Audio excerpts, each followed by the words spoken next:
కంచి కామాక్షి మధుర మీనాక్షి మమ్ము పాలించవే దేవి కనకమాలక్ష్మి సిరుల శ్రీలక్ష్మి పూజ తిలకించవే దేవి. ధర్మం కదలిక ముడిపడతాయి, లోపల కోర్కెలు అవసరాలతో ముడిపడతాయి. ఇవి అన్నీ కలిపి ఆఖరికి వెళ్ళి ఏమీ లేని స్థితికి వెళ్ళిపోతాయి. ఏ కోరిక లేదు, ఏ అవసరం లేదు. అది సర్వాభీష్ట ఫలప్రదాం. ఆ స్థాయిలో అలా ఇవ్వగలదు, ఆవిడ అనుగ్రహిస్తుంది. దానికి వెనక భక్తి కారణమై ఉంటుంది. ఇది శ్రీ విద్యాం అలా మీరు నేను తెలుసుకుంటే దాని వలన ఎక్కువ ప్రయోజనం ఉంటుంది తప్ప శ్రీ విద్యా తంత్రము, శ్రీ విద్యా రహస్యములు, అందులో ఉండేటటువంటి బీజాక్షరాలు, అందులో ఉండేటటువంటి కూటములు తెలుసుకోవడం వల్ల ప్రయోజనం లేదనేంత మహాసాహసం నేను చెయ్యను. కానీ ప్రాథమికంగా నా స్థాయిలో ఉన్నవాడికి శ్రీ విద్యాం అన్నప్పుడు అలా తెలుసుకుంటే జగద్గురువుగా శంకర భగవత్పాదులు మీనాక్షి పరదేవతని శ్రీ విద్యాం అని ఎందుకు పిలిచారు అన్న విషయంలో మనం ఆవిడ్ని శ్రీ విద్యాం అని పిలవవలసిన అవసరం ఏమిటో మనకు అవగతమైన నాడు ఆ తల్లి మిగిలిన అవసరాలు మనకు ఏమున్నాయో అవన్నీ ఆవిడికి మనకిస్తుంది. మనం అంత స్థాయిలో తెలుసుకోవలసిన అవసరం మనకు ఉంది అని ఆవిడ అనుకుంటే ఆ అవసరాన్ని ఆవిడ తీర్చి అంత విద్వాంసుణ్ణి చేస్తుంది. కాబట్టి ఈ స్థాయిలో ముందు తెలుసుకుంటే ఆ పై మెట్లు ఆవిడ ఇది నిచ్చెన. మెట్టు మీద మెట్టు ఎక్కితే మేడెక్కవచ్చని తెలుసుకుంటే మొదటి మెట్టు మీద కాలేసి కర్ర పట్టుకుని రెండో మెట్టు ఎక్కడం నేర్చుకుంటే ఆ తర్వాత మేడెక్కడం వస్తుంది కాదు. కాబట్టి శ్రీ విద్యాం అంటే మోక్ష విద్యాస్వరూపము, అది ఆ తల్లియే. అలాగే అందుకే నేను మీకు మనవి చేశా, ఈ 3వ శ్లోకంలో శంకరాచార్యుల వారు కొంచెం గంభీరమైన విషయాన్ని ప్రతిపాదన చేస్తున్నారు అన్నాను. మొట్టమొదట్లో వాళ్ళు దిద్దుతారు. ఆలు దిద్దడం బాగుందండి, నాకు ఆలు వచ్చేసా, ఇంక నేను ఆలే దిద్దుకుంటాను, మళ్ళీ నాకు కాకాలు నేర్పకండి, గుణింతాలు నేర్పకండి అంటే ఎలా? జీవితం అంతా చదువుతూనే ఉండాలి, తెలుసుకుంటూనే ఉండాలి. అసలు అలా 2 శ్లోకాల్లో మీరు అమ్మవారి వైభవం, అమ్మవారి కాంతి, అమ్మవారి ఉపకారం ఇవి తెలుసుకున్నారు. ఇప్పుడు ఆవిడ వలన మీరు ఏ నియంత్రణ కోరుకుంటున్నారని, మీ అవసరాలు ఏమిటో కూడా మీరు తెలుసుకొని దానితో అనుసంధానం అవ్వాలని కదా జగద్గురువుల యొక్క ఆలోచన. అందుకని శ్రీ విద్యాం శివవామ భాగ నిలయాం. శంకరాచార్యుల వారు ఎవరి పంచరత్నంలో మాట్లాడుతున్నారు? దీన్ని మీనాక్షి పంచరత్నంలో మాట్లాడుతున్నారు. మీనాక్షి పరదేవతా దేవాలయంలో మధురైలో అర్ధనారీశ్వర మూర్తి ఒకటి ఉంది.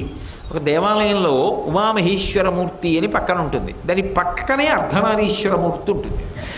ఆ శిల్పం బహుచాతుర్యంతో ఉంటుంది. మిగిలిన దేవాలయాల్లో ఉండేటటువంటి అర్ధనారీశ్వర స్వరూపానికి మీనాక్షి దేవాలయంలో ఉండే రూపానికి ఒక ప్రధానమైన వ్యత్యాసం ఉంటుంది. ఏమిటి ఆ వ్యత్యాసం అంటే, శంకరుడు నిలబడి ఉంటాడు. శంకరుడి యొక్క కుడి భాగం అంతా పురుషస్వరూపంగా ఉంటుంది. అందుకని ఇలా పట్టుకుంటే పైన ఆయన చేతిలో ఆ గొడ్డలి ఉంటుంది. చేతిలో ఆయన ఆ గండ్రగొడ్డలి పట్టుకుంటాడు కదా, పరశువు పట్టుకుంటాడు, అందుకని గండ్రగొడ్డలు ఉంటుంది. ఈ కింద చెయ్యి ఇలా అభయహస్తం పడతాడు. అప్పుడు ఇటు 2 చేతులు ఉన్నప్పుడు అటు ఎన్ని చేతులు ఉండాలి? 2 చేతులు ఉండాలి. ఉండవు, ఒక్క చెయ్యే ఉంటుంది. ఎందుకని అంటే యువతల వైపు స్త్రీ స్వరూపంగా ఉంటుంది. స్త్రీ స్వరూపం అని స్పష్టంగా గుర్తుపట్టడానికి ఆధారం కుచాభ్యాం ఆనమ్రం అని శంకరాచార్యులు వారే అంటారు. స్త్రీ పురుష శరీరముల మధ్య ప్రధాన వ్యత్యాసమైనటువంటి స్తనము ద్యోతకమవుతూ ఉంటుంది. దాని చేత ఇది అమ్మవారి శరీరం అని తెలుస్తుంది. అమ్మవారి శరీరంలో మీనాక్షి ఇలా చెయ్యి ఎలా కిందికి వేలాడవేసి ఉంచుతుందో అలా చెయ్యి వేలాడవేసి ఉంచుతుంది. పై చెయ్యి ఉండదు. కాబట్టి 2 మూర్తులు, చేతులు మాత్రం 4 ఉండవు, 3 ఉంటాయి మీనాక్షి దేవాలయం. మీరు ఆ శిల్పాన్ని చాలా జాగ్రత్తగా పట్టి చూడాలి.